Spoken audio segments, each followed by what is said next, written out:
J'étais en train de dire que la nuit a ses mystères. Parce que la nuit, lorsque vous dormez, ou la nuit, lorsque vous reposez votre corps, il y a moins de distractions. Et donc, c'est un moment important pour Dieu. Il passe, il parle, il se révèle, et il vous révèle aussi des choses qui vivent avec vous, mais que vous ignorez. Il est le Dieu qui manifeste ce qui est caché. Et donc la nuit regorge beaucoup de mystères. Les bien-aimés de Facebook, soyez bénis. La connexion vous combat. Le diable est un menteur, c'est Jésus-Christ qui est vainqueur, n'est-ce pas? Alors les bien-aimés de Facebook, on reprend avec les partages. Que Jésus vous soutienne. Et donc, dans les mystères de la nuit, nous sommes en train de parler de qui peut détruire mon couple. Qui peut détruire mon couple. Et nous sommes dans le chapitre 1, Genèse 3,14, la troisième voie. Et nous étions en train de parler de la maturité face à la troisième voie. La troisième voie, c'est la troisième personne que vous introduisez ou qui s'introduit dans votre couple. Très aisément, la personne, elle vient, elle se scotche là, elle se place là, elle se plante carrément dans votre couple. Et donc, cette troisième voie, on a dit, il faut vivre avec maturité. Et la première manière de vivre avec maturité, on a dit que personne ne dirige votre couple à votre place. Deuxième, c'était écouter les conseils avec beaucoup d'égards, mais ce sont des conseils, alors tamisez-les avec le Saint-Esprit. Troisièmement, on a dit ne placez jamais la voix de votre famille au-dessus de celle de votre mari ou de votre femme. Non, c'est une troisième voie. La voix de votre famille est une troisième voie. Vous l'aimez, c'est bien. Et d'ailleurs, si vous l'aimez, vous devriez éviter ce genre de choses. Pourquoi? Parce qu'on a dit que vous allez créer une guerre froide. Deuxièmement, on a dit, vous allez créer un conflit, un conflit d'autorité. Et ce n'est pas important. Alors, par rapport à la maturité, je veux clore ce point aujourd'hui pour dire, je parle de la maturité, qui est le point 1 pour gérer la troisième voie, n'est-ce pas? Alors, faites attention, ne laissez aucune personne être, on va le dire comment, on va l'équilibrer. Faites attention avec la personne que vous introduisez dans votre foyer. Faites attention avec cette personne qui sait tout, qui comprend tout, qui entend tout. Si vous aimez cette personne, pour l'amour que vous avez pour elle, vous devriez la laisser loin de votre couple. Parce que de toutes les manières, la troisième voie que vous introduisez dans votre couple ou qui s'ingère dans votre couple, votre relation entre vous et elle, c'est donc cette troisième voie, sera forcément détruite. Un jour ou l'autre, cette relation va se détériorer. Lorsque vous aimez votre ami, vous aimez votre frère, vous aimez, je ne sais pas, votre ami d'enfance, alors laissez cet ami en dehors de votre couple afin que la relation demeure. Si vous respectez cette relation que vous avez avec cette personne, que cette personne ne soit pas introduite dans votre couple parce que ça finira par se détruire. Et donc, pour éviter encore que la troisième voie, c'est-à-dire la troisième personne qui veut s'ingérer dans votre couple prenne place, en dehors de la maturité, la deuxième chose, n'est-ce pas? Premier, c'était la maturité, on a donné les points, ok? Maintenant, nous allons vers la deuxième chose. Excusez-moi. Que Dieu vous bénisse. Ma soeur, tu me poses des questions compliquées. Si tu m'avais posé des questions sur l'enseignement, je t'aurais répondu. Mais si tu me poses la question sur où j'étais depuis 3 ans dans ta vie, je ne sais même pas où j'étais. Que Dieu soit béni pour la grâce. Alors, j'étais en train de dire, la première chose à faire face à la troisième voie, c'est d'être mature. De vivre par maturité ou selon la maturité. C'est important. Il ne suffit pas d'être mature, vivez dans cette maturité. La deuxième chose maintenant, pour vaincre ce destructeur dangereux qui est la troisième voie, vous devez appliquer Jérémie 17,4. Jérémie 17,4, on va prendre ça. Vous devez appliquer Jérémie 17,4, qui voudrait dire, on écrit s'il vous plaît, le point 2, qui voudrait dire, Le respect, avoir le respect de son couple. Il faut avoir le respect de son couple. Je reprends. Avoir le respect de son couple.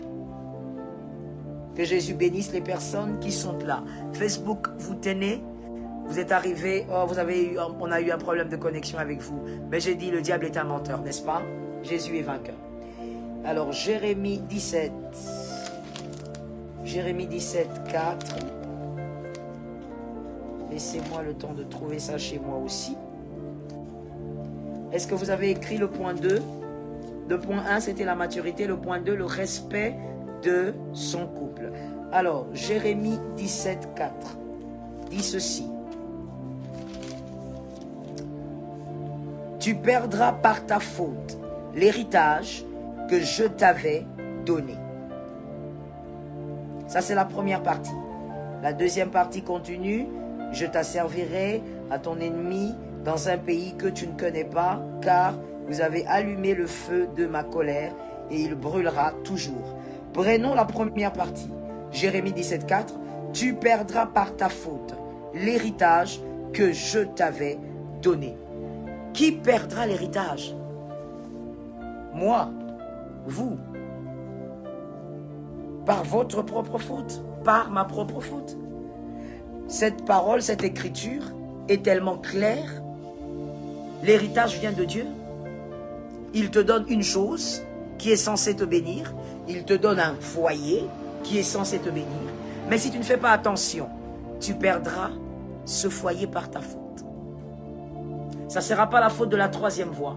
Je veux vous choquer ici en vous disant ceci. Lorsque un foyer se détruit à cause de la présence d'une troisième voie, ce n'est jamais la faute de la troisième voie. C'est la faute du couple. Voilà pourquoi, dans le jardin d'Éden, lorsque le serpent a fait ce qu'il avait fait, Dieu n'a pas dit à Adam, tiens, tu as raison, tu as raison, tu as raison. Tu as été manipulé par ta femme et ta femme par le serpent. Tu as raison. Toi, monsieur, tu ne seras pas maudit. Toi, je t'épargne, je veux punir le serpent et je punis la femme. Non, Dieu a puni aussi l'homme. Parce que, au fait, la troisième voie qui vous détruit parce que vous avez laissé accès à cette troisième voie. Ce n'est jamais la faute de la troisième voie. Non, ma copine a pris mon mari. Non, ce n'est pas la faute de ta copine. Je te réchoque. Ce n'est pas la faute de ta copine. Je ne cherche pas à te culpabiliser. Je ne cherche pas à enfoncer le couteau dans la plaie. Loin de là. Je suis simplement là pour qu'on parle et qu'on mette les choses à leur place. Pour qu'on présente les choses telles qu'elles sont. Qu'on arrête d'appeler le chat chien ou encore le chat rat. Que le chat reste un chat et que le rat soit appelé rat. Il faut arrêter de faire semblant. Il faut arrêter de se consoler dans le mal. Ça ne va pas t'aider. Pourquoi la copine a pris ton mari?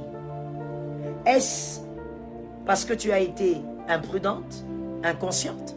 Ou ça s'est fait vraiment derrière ton dos sans que tu ne voies rien? Parce que c'est possible que ton mari soit tellement sournois et que cette copine soit tellement serpentée,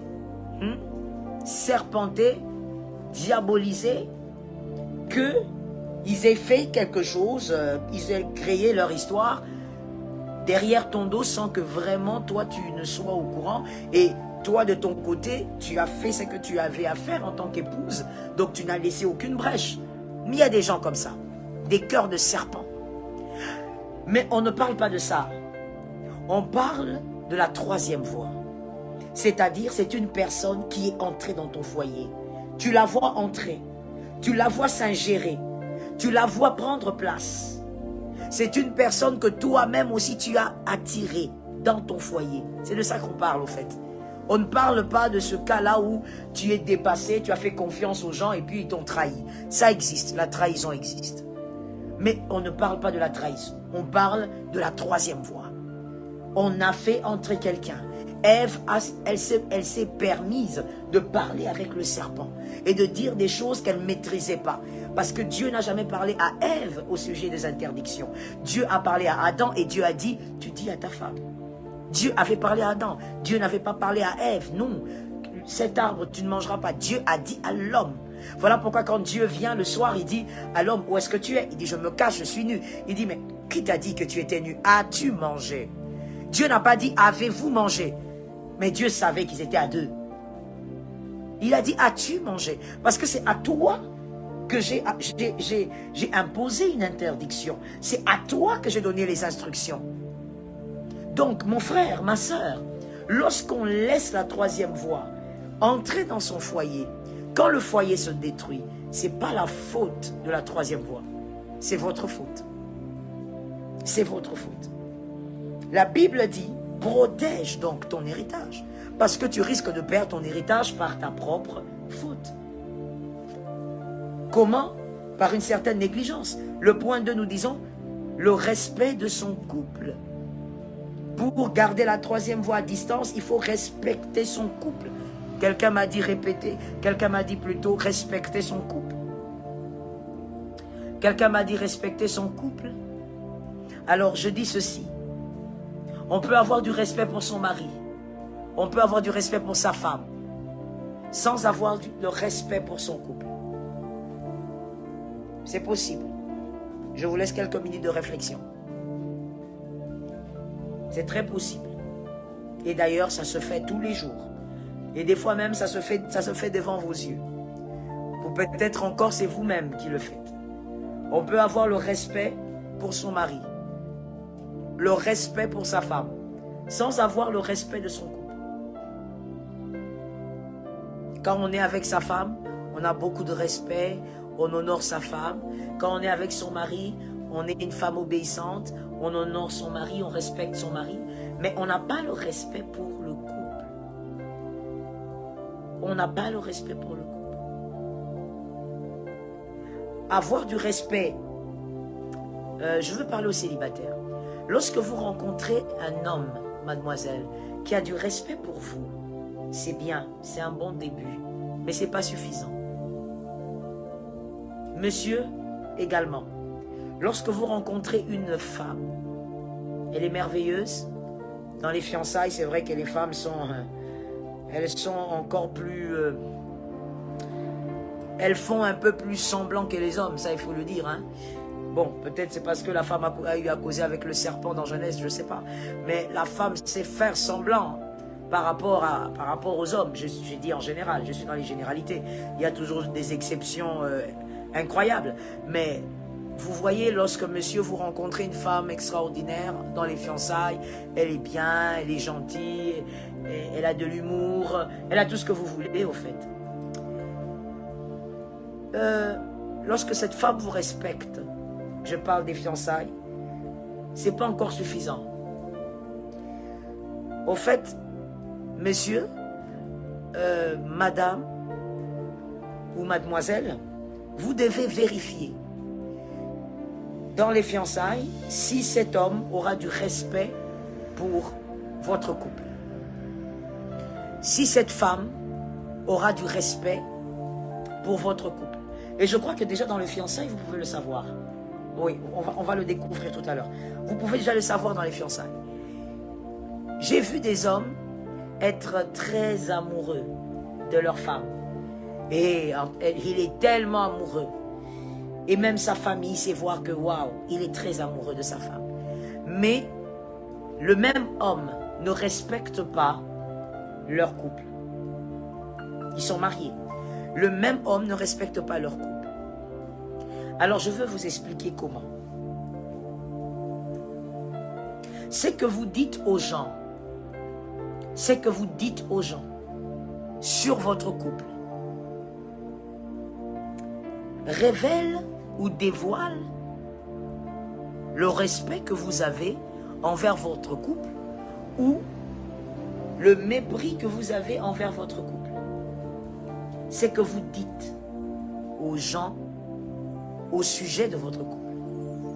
C'est en ça qu'on saura si vous avez du respect pour votre couple ou pas. C'est par rapport aux choses que vous allez dire sur votre couple. Il y a une dame qui m'avait posé la question, et c'est par ici que je veux répondre, Voilà pourquoi j'ai gardé cette question.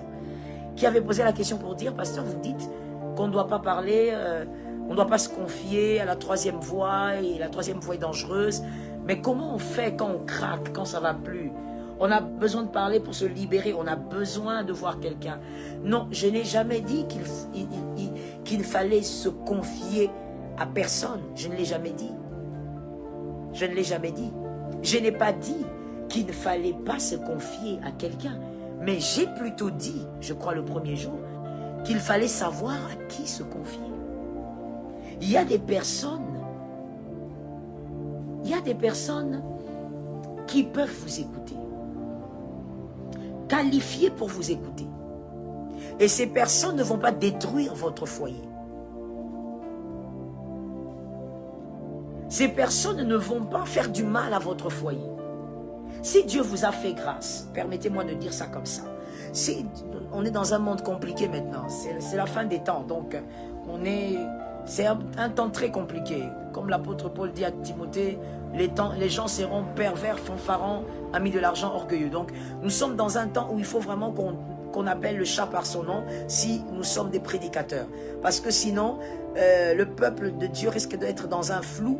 Et finalement, le flou amène forcément dans un trou ou face à un mur. Et voilà, et il y a des casses. Il faut savoir que si tu as un bon pasteur, c'est une grâce. Si tu as un bon pasteur, c'est quelqu'un qui prie pour toi. Comme la Bible dit, il est le gardien de ton âme. C'est biblique. On dit qu'il est le gardien de ton âme. Voilà pourquoi il faut veiller à ce qu'il te serve sans murmurer. Parce que c'est le gardien de ton âme. Ok. Si Dieu te donne un bon pasteur, c'est une grâce. Je veux te dire ici, maintenant et tout de suite, protège cette personne. Comment protéger cette personne? Prie pour elle d'abord. Même si tu ne la verras jamais physiquement. Prie pour elle sérieusement. Et deuxièmement, protège la personne comme tu le peux. Si tu es proche, tu es proche, oui, du pasteur, vous êtes dans la même église locale, veille à ce que ton pasteur vive longtemps. C'est Dieu qui donne la vie, c'est Dieu qui accorde la longévité, c'est Dieu qui garde. Mais Dieu utilise, on l'a dit au début, Dieu utilise les hommes pour faire du bien aux hommes. Tu as la responsabilité d'aider cet homme ou cette femme de rester longtemps vivant, puisque c'est une personne que Dieu t'a donnée par grâce. Il n'y a pas beaucoup d'hommes de Dieu comme ça. Je parle d'une personne sérieuse, qui aime Dieu, qui prie pour ton âme, qui se met à genoux 2 heures pour toi, qui peut t'écrire, qui peut t'appeler, te demander est-ce que ça va, est-ce que tu as prié, est-ce que la maison ça va, les enfants vont bien. Quelqu'un qui ne t'amène pas vers le péché, quelqu'un qui ne, comment on va dire ça? Quelqu'un qui ne joue pas au verset biblique comme avec la pâte à modeler. Vous voyez un peu? Vous qui avez des enfants, vous voyez un peu? C'est-à-dire que c'est pas une personne qui prend les versets bibliques pour la pâte à modeler. Il en fait ce qu'il veut, il donne les formes qu'il veut à ces versets bibliques. Non, c'est quelqu'un qui reste dans la voie, qui reste dans la parole de Dieu, qui reste dans la justice, par la grâce de Dieu. Ma soeur, mon frère, c'est une grâce d'avoir un pasteur comme ça. C'est une grâce. Oh, Madame Alda, si ton pasteur était là pour toi, c'est une grâce. Il faut prier pour cet homme. Il faut prier et le protéger. Et donc, j'étais même en train de dire, il y a des personnes habilitées à écouter les problèmes que vous vivez dans votre foyer. Par exemple, votre pasteur. Par exemple, vos parents spirituels. L'apôtre Paul appelle Timothée, ainsi que certains autres, les enfants qu'il a engendrés dans la foi. Donc, les parents spirituels, c'est réel, c'est une notion biblique. Il faut avoir un père, mon frère. Il faut avoir une mère, mon frère. Quelqu'un qui, spirituellement, veille sur toi, te coach, t'oriente, prie, écoute tes problèmes et te sécurise. Une onction sous laquelle tu vas commencer à opérer. Et pour ça, pour ça, il ne faut pas seulement être pasteur ou évangéliste, même quand tu es enfant de Dieu. Il faut être sous une couverture spirituelle. Et donc, vous pouvez parler à ces personnes-là. Vous aurez l'impression que je limite un peu trop le champ d'action ou encore le champ de confidence, mais je n'ai pas le choix. Le monde d'aujourd'hui est très compliqué. Le monde d'aujourd'hui, je ne peux pas me permettre de te dire, va aussi vers ton encadreur de l'intercession ou de l'évangélisation à l'église. Le monde d'aujourd'hui est devenu compliqué. Tu vas aller là-bas en disant, oui, le pasteur Joël nous avait encouragé, je vais voir mon encadreur de l'intercession. Tu vas parler de ton mari là-bas et 2 jours après, tu apprends que toute l'église en parle. Comment tu fais? Il faut donc une personne qui vit dans la maturité. Excusez-moi, je veux voir ça.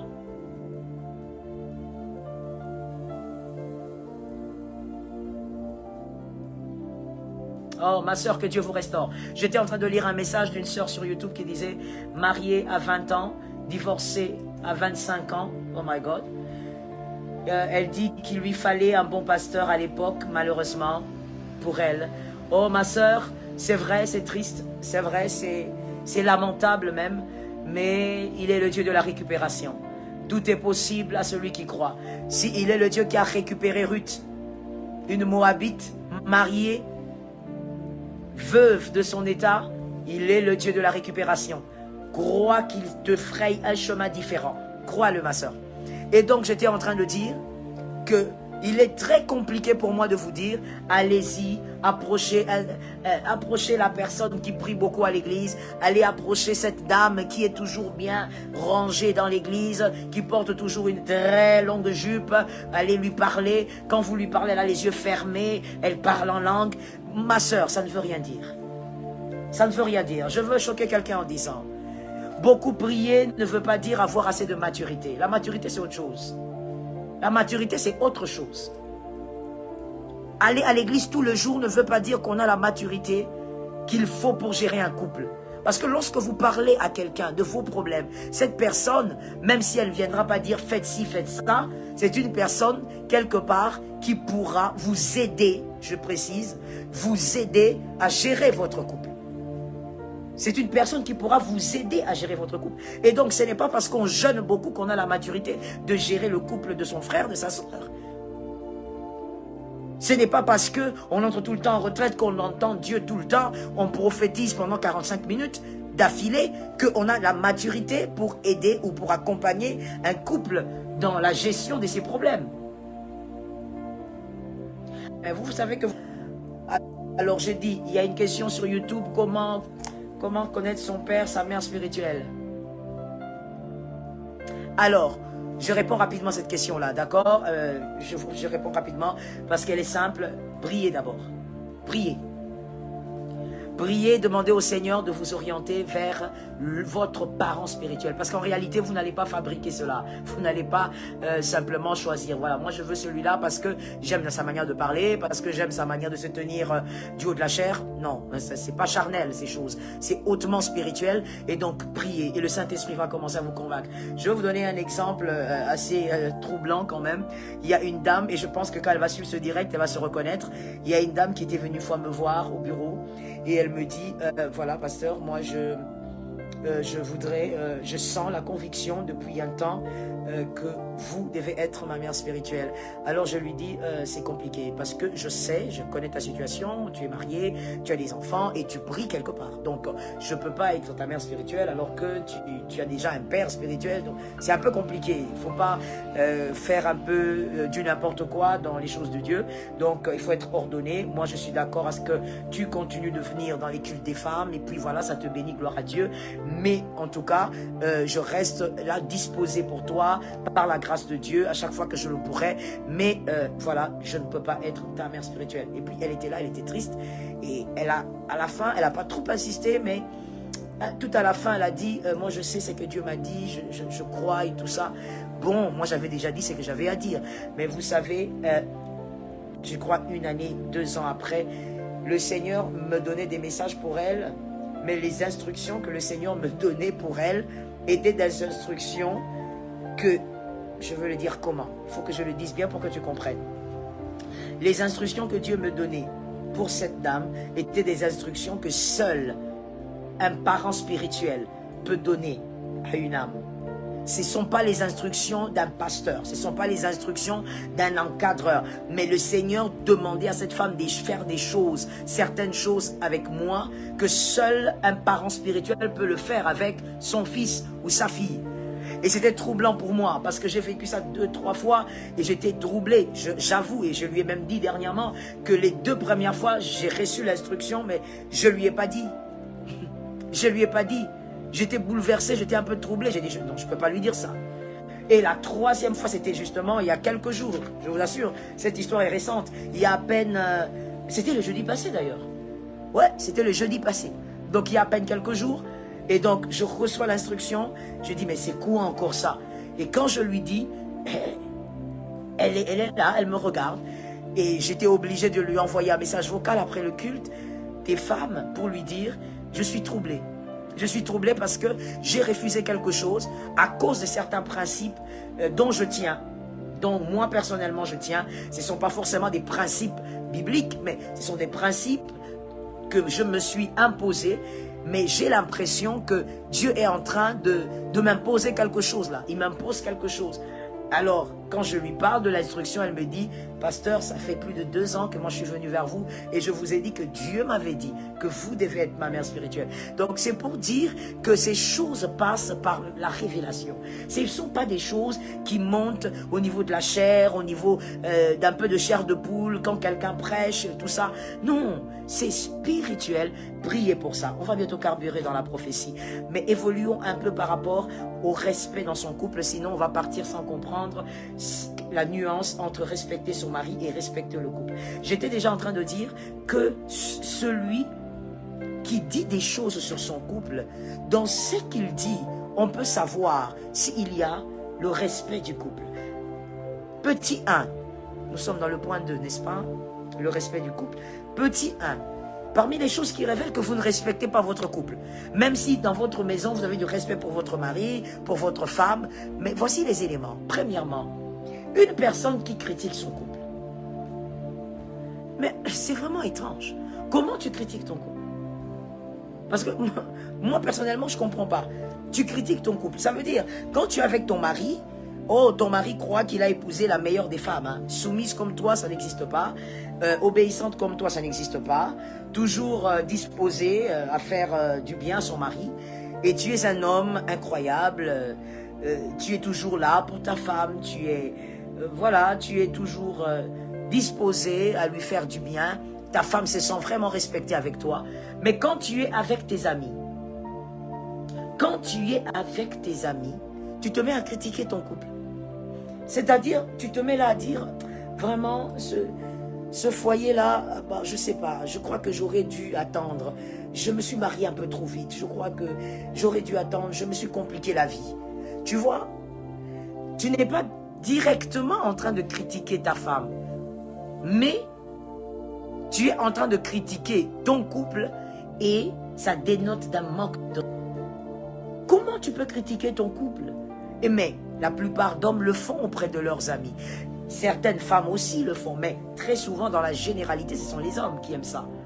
Quand il est avec son ami d'enfance, il est avec son ami qu'il a connu il y a 2-3 ans, il est avec son pote avec qui ils vont se balader, faire des choses, c'est là qu'il commence à dire, mais tu sais, des fois quand je pense à la vie de mariée, vraiment, je crois que je me suis mis la corde au cou trop tôt. Je n'aurais pas dû. Je n'aurais pas dû. Non, non, attends, tu sais, ma femme, c'est une bonne personne. Ma femme est une bonne personne, mais seulement, je crois que je ne devais pas me marier si vite. J'ai encore beaucoup de choses à vivre. Tu es en train de critiquer ton couple. Tu n'as pas de respect pour ton couple. Tu as peut-être du respect pour ta femme, mais pas pour ton couple. Tu critiques. Ou tu es là en train de dire, voilà, finalement, je crois que ce mariage, et là ce sont les dames, hein, ce mariage-ci, non, ce mariage-ci m'a trop limité. Oh, je t'assure, ce mariage, non, non, non, non. Avec cet homme pauvre comme ça, oh, non, non, non. Ce mariage m'a trop limité. J'avais des rêves, j'avais des ambitions. Non, non, non, non. Non, tu sais, Jacques se bat. Hein. Jacques fait de son mieux. Et quand tu parles de Jacques, c'est ton gars. Quand tu parles de Jacques, c'est ton gars, ton mari. Tu dis non, tu sais, Jacques, il fait de son mieux. Jacques, vraiment, non, non, non, j'ai rien à lui reprocher. Jacques, non, non, non, non, c'est un bon mari. Vraiment, il se bat pour nous sortir de cette situation. Mais je t'assure, non, je n'aurais pas dû épouser quand même une personne pauvre comme ça. Non, non, non, non, j'aurais pas dû. J'aurais dû épouser Sylvain. Il y a quelques minutes, tu étais en train de célébrer ton mari, hein. Mais en même temps, tu es en train de critiquer sérieusement. C'est-à-dire que tu n'as pas de respect pour ton couple. Si tu ne respectes pas une chose, ne nous demande pas de respecter la chose. Le respect de tout ce qu'il y a dans ta vie et de tout ce qu'il y a dans ta personne doit commencer par toi-même. Si tu respectes ta personne, nous allons respecter ta personne. À moins... on ne parle pas des personnes déséquilibrées qui ne respectent rien. Mais si tu respectes ta personne, nous allons respecter ta personne. Si tu respectes tes enfants, nous allons respecter tes enfants, messieurs. Si tu respectes ta femme, ton mari, nous allons respecter ton conjoint, ta conjointe. Si tu respectes ton travail, on va respecter ton travail aussi. Si tu respectes l'organisation de ton foyer, nous allons aussi respecter. Quand je viens chez toi, tu me dis non, non, non, à cette heure-ci, les enfants dorment, donc on ne peut pas parler ici, on va à la mezzanine. On va respecter. Parce que toi, tu respectes déjà l'organisation de ta maison, tu respectes tes principes. Mais si toi, tu ne respectes pas, ne nous demande pas de respecter. Parce que là, maintenant, tu nous mets un peu dans la confusion. Quelqu'un m'a dit confusion. Quelqu'un m'a dit confusion. Dis-le un peu rapidement avec autorité et grâce, car nous allons bientôt carburer en prophétie. Quelqu'un m'a dit confusion. Si toi-même tu ne respectes pas ton couple, tu critiques ton couple ci et là, nous sommes dans la confusion. Pourquoi? Parce qu'au milieu des personnes qui t'écoutent critiquer ton couple, il y aura deux catégories. La première catégorie, c'est cette catégorie qui ne va pas entrer dans ce jeu-là par respect et par éducation. Il y a des personnes qui vont t'entendre critiquer ton couple, mais qui se diront, attends, c'est tellement bizarre, c'est tellement incroyable qu'on ne va pas le faire. Par éducation, ces personnes ne vont pas critiquer. Mais il y a une deuxième catégorie. Que quelqu'un me dise la catégorie de Barabbas. Que quelqu'un d'autre le dise avec autorité, la catégorie de Barabbas. La deuxième catégorie là, c'est la catégorie de Barabbas. C'est-à-dire ce sont des personnes qui font exactement les choses comme toi, tu orientes les choses. C'est-à-dire, ce sont des personnes qui suivent le rythme que toi tu donnes. Le rythme que tu leur donnes, ils vont suivre. Si toi, tu te mets à critiquer ton couple, ok, 2-3 jours après, tu entendras cette catégorie de Barabbas en train de critiquer ton couple au carré. Même des choses que tu n'avais pas dites. La catégorie de Barabbas va ajouter. Même les choses que tu n'avais pas dites. Ça veut dire, toi, tu t'es plaint seulement, pas seulement, mais bon, tu t'es plaint de la pauvreté, voilà, il fallait que j'épouse tel autre, mais mon mari fait des efforts. La catégorie de Barabbas, après t'avoir écouté, soi-disant encouragé, toi, et va amplifier même ta situation. C'est-à-dire, même toi-même, quand tu vas écouter l'histoire, tu vas te poser la question, on parle de moi, on parle de mon couple, parce que ça sera tellement amplifié, la catégorie de Barabbas. Ils amplifient. Lorsqu'ils entendent le mal, ils amplifient. Et donc, tu seras face à ces deux catégories. Lorsque tu vas manquer de respect à ton couple parce que tu critiques. Des critiques très négatives. Des critiques très négatives qui déstabilisent des fois même les gens. Tu vois, tu as peut-être du respect pour ton mari, pour ta femme, mais pour ton couple, tu n'en as pas. Il y a des choses qui se passent dans le couple, que l'on règle dans le couple. Ça ne sort pas. Il y a aussi des choses qui se passent dans le couple. On le règle avec, comme je l'ai dit, un pasteur, son pasteur, ou avec son père spirituel ou sa mère spirituelle. Et ça ne sort pas. Il y a des choses dans le couple qu'on règle et personne ne saura jamais que ces choses sont arrivées. En dehors de toi et de ton mari. C'est ça le couple. Mademoiselle, tu veux te marier? Mais c'est tout ça le couple. Monsieur, tu es fiancé? Monsieur, c'est tout ça aussi, le mariage. Ce n'est pas que la légalisation de la sexualité. C'est aussi ça. Parce que les jeunes, quand ils veulent se marier, ils ne voient que ça. Une sexualité légalisée. Ouf, enfin, je ne serai pas en train de regarder à gauche, à droite après avoir attrapé la poitrine de ma fiancée. Les jeunes ne voient que ça. Mais tu vois, tout ça, c'est le couple. Être en mesure de régler le problème sans que cela ne soit entendu à l'extérieur. Sans que les mauvaises personnes n'entendent la chose. Sans que tu ne critiques ton couple. Tu regardes, tu dis, ce couple ici, je ne sais pas s'il ira quelque part.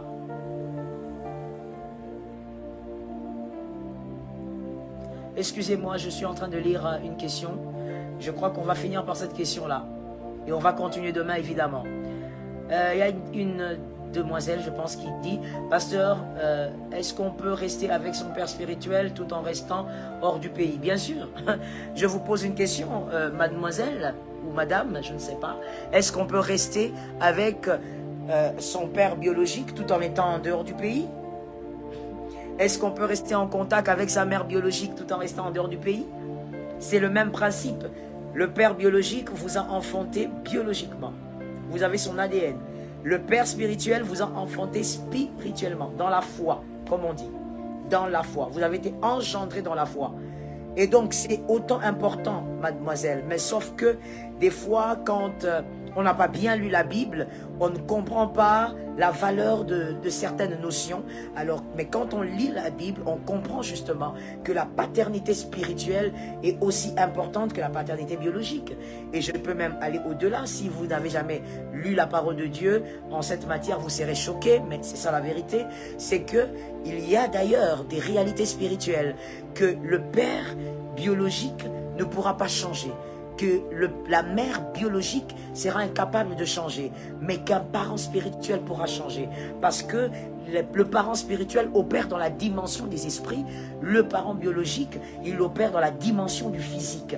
Alors, lorsqu'il y a un problème dans le spirituel, ne demandez pas au physique d'intervenir, le physique sera incapable d'y arriver. C'est comme demander à un corbeau d'atteindre l'altitude d'un aigle. Le corbeau ne pourra pas, mais l'aigle peut atteindre l'altitude la plus élevée. Pourquoi? Et même dans le vent violent, parce que lui, son affaire, ce sont les hauteurs. Le parent spirituel, leur affaire, leur deal, ce sont les hauteurs. C'est le monde des esprits. Le parent donc spirituel est capable de déstabiliser une condamnation qu'un père biologique n'a pas pu déstabiliser. Donc c'est pour dire, j'ai répondu à la question, autant vous pouvez être dans un pays lointain tout en restant en contact avec votre père biologique, autant vous devez rester en contact avec votre père spirituel, votre mère spirituelle, même si vous êtes de l'autre côté en Argentine, et puis lui il est en Côte d'Ivoire. Donc voilà. Oui, j'habite le Congo. J'habite le Congo, RDC. À Kinshasa, le Grand Congo. C'est là où j'habite. Nous allons maintenant prophétiser. Maro Sakaya. Nous allons prophétiser au nom puissant de Jésus. Maro Seke, prophétise avec moi. Nous avons 4 prophéties à déclarer ce soir, à moins que le Saint-Esprit décide autrement. Est-ce que tu te prépares? Est-ce que tu es prêt de là où tu es? Rosama Shekaya Rosata. Est-ce que ta foi est prête? Est-ce que ta langue est prête à apporter la vie et à déstabiliser le mal qui ne doit plus demeurer? Shamarosaka, est-ce que tu es prêt? Nous allons déclarer, voici la première prophétie que nous allons proclamer.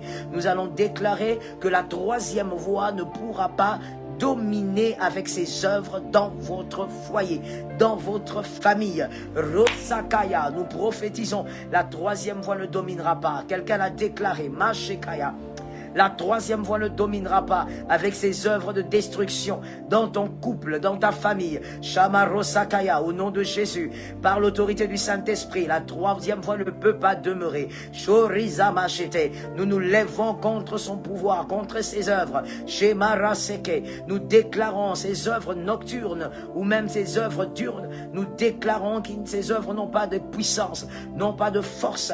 Rosekaya, nous renversons tout ce que la troisième voie a pu imposer dans ton couple, dans ta famille. Shabababosa, Rosakaya Babo. Au nom de Jésus, nous imposons la grâce. Au nom de Jésus, nous imposons la vie. Il est venu afin que ces brebis aient la vie et qu'ils aient la vie en abondance. Rosekaya Bo, nous déclarons au nom de Jésus la grâce et la protection, la grâce et la sécurité, la grâce Rosake et les faveurs du Seigneur. Au nom puissant de Jésus, leurs œuvres ne pourront pas détruire. Shamaroseka, leurs œuvres ne pourront pas déstabiliser. Rimasheka, la gloire et la présence de Dieu dans ton couple, dans ta famille. Cette fois-ci, Rimasheta-yabo, ils ne pourront pas opérer, ils ne pourront pas agir. S'ils viennent la nuit, ils trouveront le feu de Dieu. Ils ne pourront pas opérer, il n'y aura même pas d'accès. Rosake Yamosa. Nous prophétisons, bien-aimés, la deuxième prophétie, nous déclarons, j'espère que tu le fais avec foi et autorité à partir de chez toi, à partir de là où tu es connecté. Rosama, nous déclarons, Sheke, que nous fermons toutes les portes d'accès. Maroseke, toutes les portes d'accès, nous fermons tous les accès. Masheka, nous parlons des portes spirituelles, bien-aimés, nous parlons des accès spirituels également. Prophétise que tu fermes toutes les portes d'accès. Roseka, que tous les accès soient fermés au nom de Jésus.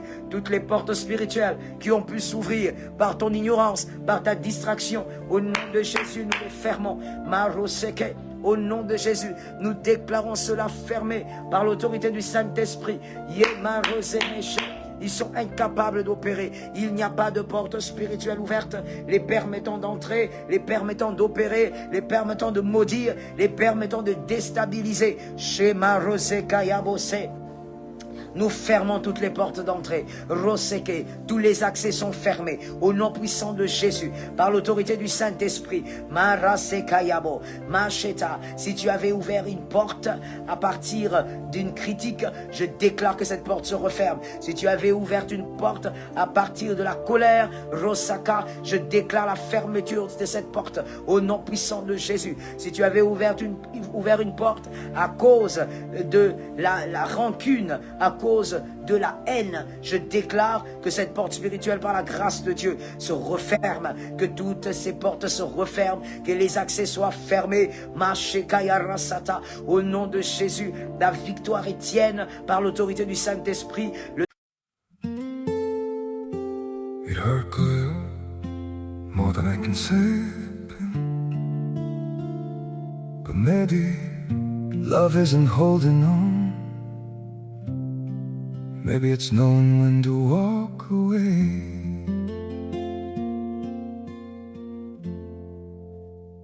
We try to hold what we're slipping through, like sand running from our hands. Every promise started losing shape. We couldn't be what we once planned. Your eyes would look right through mine, like you were already gone. We stayed too long in a fading light, trying to prove we still. It hurt good, more than I can say, babe. 'Cause maybe love isn't holding on. Maybe it's knowing when to walk away.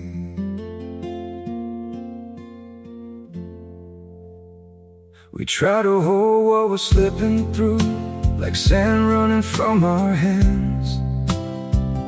Every promise started losing shape. We couldn't be what we once planned. Your eyes would look right through mine, like you were already gone. We stayed too long in a fading light, trying to prove we still. But maybe it's knowing when to walk away. We try to hold what we're slipping through, like sand running from our hands. Every promise started losing shape. We couldn't be what we once planned. Your eyes would look right through mine, like you were already gone. We stayed too long in a fading light, trying to prove we still. It hurt good, more than I can say, babe.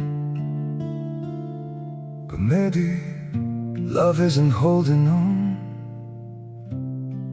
Maybe it's knowing when to walk away.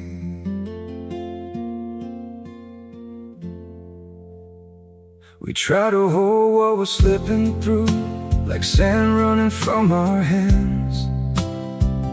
Every promise started losing shape.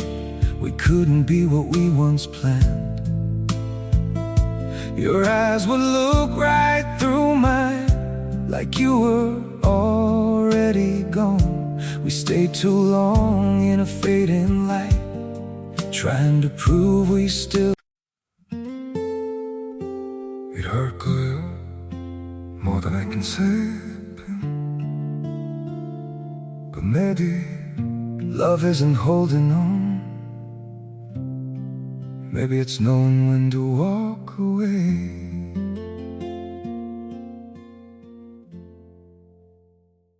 Le diable est un menteur, Jésus est vainqueur. Il n'y a pas de place pour l'opération, pour l'action Rosakaya dès la troisième voie. Il n'y a pas d'espace. Shema Rosekayaba, Rosamashekaya, Romachete. Nous prophétisons la troisième prophétie. Fais-le avec conscience, force et fermeté. Nous déclarons au nom de Jésus que la troisième voie qui est déjà là pour vous détruire, pour vous déstabiliser, pour créer l'incompréhension dans votre couple. Mais cette troisième voie que vous ne voyez pas, que vous n'imaginez pas, la personne sur qui vous n'avez même pas versé vos regards, mais cette voie-là, cette troisième voie, puisqu'elle est là pour vous détruire, que Dieu dévoile cette personne, que Dieu dévoile ses œuvres. Tu déclares ces deux choses, que Dieu dévoile cette personne, qu'il dévoile ses œuvres. Si ton cœur n'est pas prêt pour que Dieu dévoile la personne, dis au Seigneur, Seigneur, dévoile ses œuvres, que je sache au moins que le mal veut être imposé dans mon foyer. Prophétise, Maroseka. Père éternel, je te remercie parce que tu opères, parce que tu agis dans ce foyer, dans cette famille. Tu manifestes ta puissance. Roseka, cette troisième voie qui est là, qui est prêt, cette troisième voie qui ressemble à un Judas, qui est là. Père, manifeste ta puissance. Seigneur, dévoile cette personne. Seigneur, dévoile ses œuvres. Maroseke, même si ses œuvres ont pris des années, même si la personne a commencé à travailler depuis des années, Roseke, elle se croit bien cachée, elle se croit à l'abri de toute révélation. Tu es le Dieu qui révèle. Tu dis, invoque-moi, je te répondrai. Je t'annoncerai des choses cachées, des choses que tu ne connais pas. Nous t'invoquons aujourd'hui, Roseke, que quelqu'un dise, réponds-moi Seigneur. Shabababababa, Rosakayamabo. Que quelqu'un d'autre dise, Seigneur, réponds-moi. Shamamamamamama. Nous prophétisons, Seigneur, réponds par ta grâce, révèle-nous les choses cachées, comme tu l'as dit, car nous t'invoquons, Seigneur.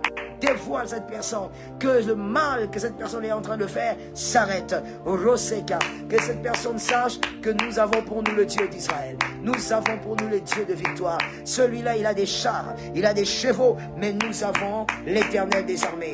Puissant d'Israël, manifeste-toi, dévoile ses œuvres, dévoile ses œuvres. Rosekaya babuse, Rosamachetaya, Rosakaya mamachete. Au nom de Jésus, nous prophétisons le dévoilement de cette personne, le dévoilement de ses œuvres par l'autorité du Saint-Esprit. Shama Rosekeyaba, Rosamama Sheke, Resete Mamabo, Yera Samasheka, Rosamabase. Nous allons prophétiser la troisième prophétie. Nous allons déclarer que l'Éternel te parle dans ton rêve, qu'il te révèle ce que tu dois faire exactement en ce mois de février pour que le mal qui veut s'imposer dans ton foyer n'entre pas. Que Jésus manifeste sa grâce, que Jésus t'accorde sagesse, que Jésus t'accorde un esprit de discernement. Que quelqu'un dise discernement, une autre personne a dit sagesse, une autre encore a dit le don de la sagesse. Rizakose, demande cela au nom de Jésus.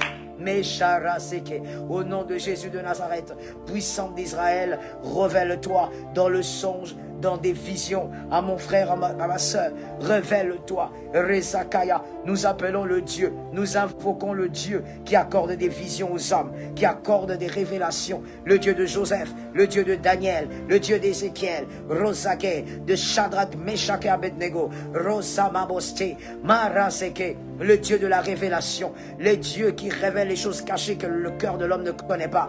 Rosabo, révèle-toi mon frère, révèle-toi ma soeur, au nom puissant de Jésus.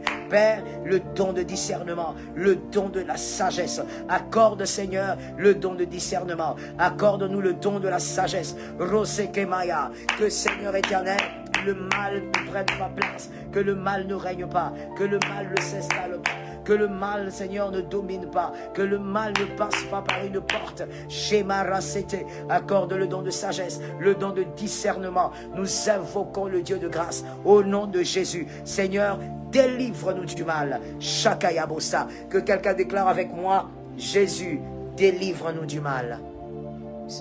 Que quelqu'un le déclare encore, c'est la prière que le Seigneur Jésus nous a recommandé de faire.